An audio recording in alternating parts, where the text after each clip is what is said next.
Laziness is a lie. Here's why you're stuck and how to fix it. Ever tell yourself, I'll start tomorrow, but tomorrow never comes? You're not lazy, your brain's tricking you. Your brain hates hard tasks. So it whispers, just scroll more, eat the cookie, skip the workout. But you can outsmart it. Want to write a book?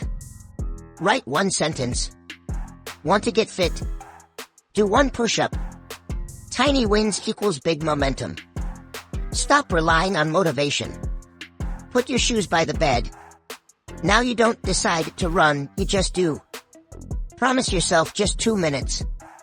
Starting is the hardest part, after that, momentum takes over. You don't need to be perfect. Just consistent. Small steps today equals massive change tomorrow. Pick one thing. Do it now. Then come back and tell me, did it work? Point to comments section.